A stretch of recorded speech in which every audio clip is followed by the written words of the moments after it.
All right, Pistons, let's talk. Let's continue from the last video where we were speaking on the subject of the Pistons having a couple options to approach, and I gave a couple trade scenarios, possibly the Pistons trading with Brooklyn or the Pistons trading with the likes of Chicago. And now we have the third one, which would be the Pistons being a part of a three-team trade, which is with Miami and New Orleans, which there have been somewhat. I don't know if there's legitimate rumors that the Pistons are would like to be a part of a three-team trade with Miami, and so I threw in New Orleans based off of the current situation that they're in. I believe they have to dump salary, and I'm looking at two candidates that they could be dumping. That will be Zion Williamson and the likes of Brandon Ingram. Of course, more so Brandon Ingram, because there's still a lot of potential to be reached or possibly to a ceiling to obtain with Zion. The only problem has been with him is that I don't know if it's a good fit for him in New Orleans. That I don't know if it's a proper environment for him in New Orleans in comparison to be someplace else.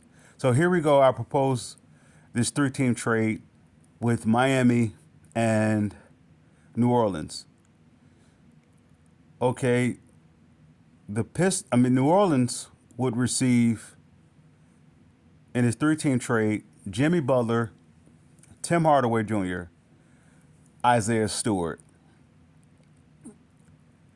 Now, of course, New Orleans is cutting salary with purpose of them doing this trade is to cut salary, and I guess you could say it's a rebuilding, a retooling, if you will. But at the same time, it's not a retooling. They still have C.J. McCollum. They still have, I think Murray, and they still have a few other pieces still with them. Now, they will be losing in this trade. They'll be losing Zion Williamson, so I can understand why they wouldn't do it. But I could also see Miami throwing some some first rounders in addition to getting Zion, or a first rounder or so to get Zion.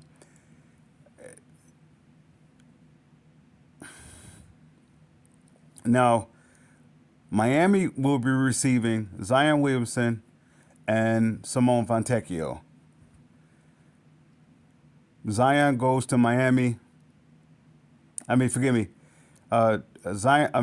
Fontecchio comes from Detroit to Miami. And Detroit receives Kevin Love. I want to say this is Jeff Green.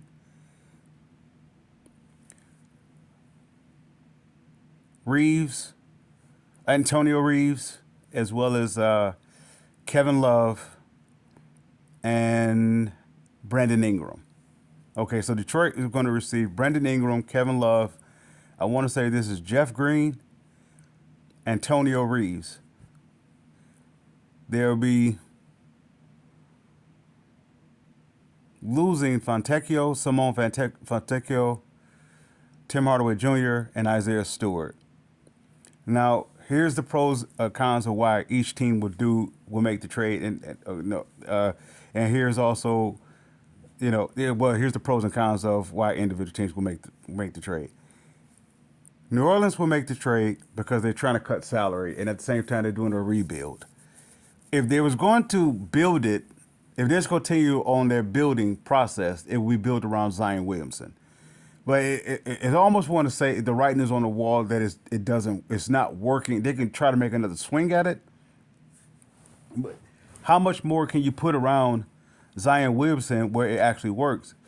With the consideration that he can't stay healthy, or he hasn't been available. I won't say he can't stay healthy, but he hasn't been available to the degree that you can build around him. And then at the same time, how can we say that they're at a position where the pieces that they have assembled is just not fitting, or maybe addition with subtraction will probably properly make it fit more so. Now, here's the reason why Miami does it. Well, I believe that their time with Jimmy Butler has ran out, and they didn't want to get to the place where they kept him too long, where they don't get the proper trade value for him. He still is a maybe top 30 player in this league, or top 25 to 30. And you still can get the best out of him for, I want to say,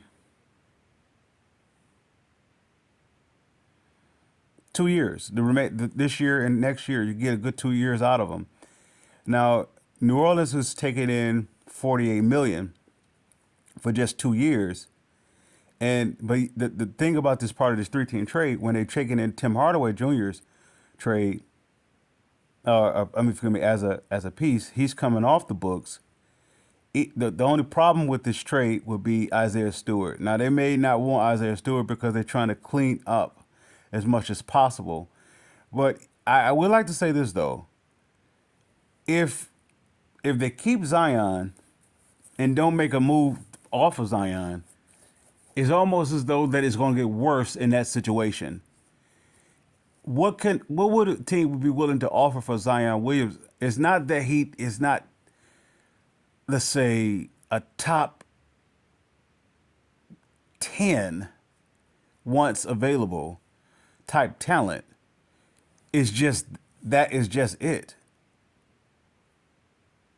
It's something. It's off the court or it's on the court. It's always something. So at some point, you have to be willing to just accept it. It's just not working. So I'm not saying this is the best offer that they can receive for him, but I will be asking, what type of offer do you expect to get for him? You're not going to get 4 first-round draft picks for him. Wait, let me correct that. There may be some team that's willing to roll the dice for that, but I don't know if that should be, what you're looking for, what you're acquiring. So anyway, now let's go with I believe I stated the Pistons. The Pistons get now. Let's go with the Miami Heat. Why they would trade for Zion Williamson and Fontecchio, well, it's pretty obvious that they will be rebuilding, and they still got with Bam Adebayo and a few other pieces. I want to say Duncan Robinson and I'm drawing a blank, but their point guard. They will have a quality team going forward. Bam Adebayo and Zion Williamson in a front court, along with whoever, if it's Duncan Robinson or Fontecchio or whoever that they choose to use as the small, it will be a formidable juggernaut in the East, which I believe that will be the direction of the Miami Heat, is start to compete with the likes of the New York Knicks, let's see, Boston Celtics, and maybe it's a few other teams, Cleveland, and I want to say it's another team that's considered, the top teams of the Eastern Conference. Miami is not a team that desires to be in a lottery or to be in a rebuilding process. They want to hit the ground running. So Zion Williamson, once again, if he's healthy if he's available with Miami or not, I believe that they still have enough pieces. He don't have to be the main guy. I understand they're losing Jimmy Butler in this trade, but they can still be I don't know how much salary that they will have. Well, Fontecchio will be coming off in a year or so, year and a half, and then you will have some flexibility to bring in some assets in. But the main piece is banking on getting a motivated available Zion Williamson with Bam Adebayo. Now, why the Pistons make this trade is obvious. Well, Cade Cunningham is as the Pistons franchise guy. They're going to constantly have to keep. They're going to constantly have to put the right pieces around him. He needs a stretch four or a stretch five, preferably someone who could play, who could defend the interior paint more so. But then at the same time, even if that's off the board, long as the individual can rebound or they could do some intangibles defensively. Excuse me. They may not be the best defender, but at least they can contribute to what's being established with the Pistons. The goal is not having Cade Cunningham to do everything. That's to be the point guard or to get everybody in position, as well as being, well, in other words, being a facilitator, as well as being the offensive threat, then also playing supreme defense. That don't mean he cannot contribute to those. I don't know if that would be wise of them to push him to do all those. So this is why Kevin Love is a stopgap for the remainder of the season and next year. Next year, he could be a free agent. I'm not free agent. He could be on an expiring contract, and you could possibly move it on a reasonable deal of 3.9. So it doesn't break you to include to have him on the roster, whether if you trading for him or in other words through a 3-team trade or you're just individually trading for him. It doesn't cost you that much. It doesn't take anything away from you. Now, Brandon Ingram is, I would say, is the key factor to this deal for the Pistons. Why? Because it's a make and break situation for him. Now, if he's looking for the max, he's not going to get it.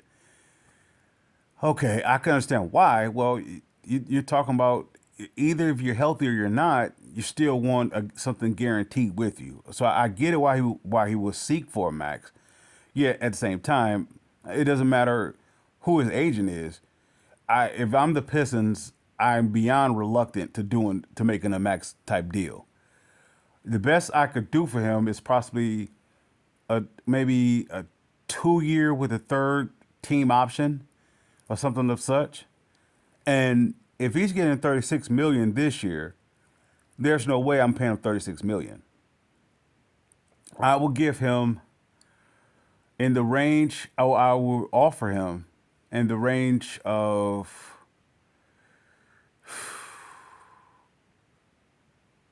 what Tobias is getting, 25 to 30 per year. That's what I would do. And that if I'm giving him 30 per year, it's gonna have to come with some incentives to be matched. He gonna have to be durable. I don't want to say it's like a Zion Williamson type contract where you have to meet these quotas to get your max pay. You have to play. You have to, have to be an all-star. It has to be some things to gauge him at that 30 million per year. But I want to say having him for the remainder of the season with Kevin Love will put definitely the Pistons in a position to go for, I want to say, the 5th to the 8th spot in the playoffs. Not the play-in, but the playoff spot.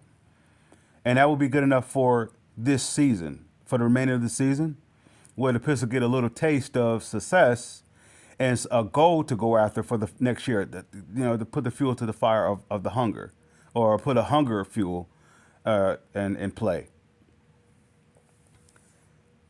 So this will be my third option. Of course, you talking about Antonio Reeves. I don't know much about him. All I know is that he's on a 4-year contract, and I want to say it's starting off with 1.2 million per. It may annually go up from that point on. He's a guard.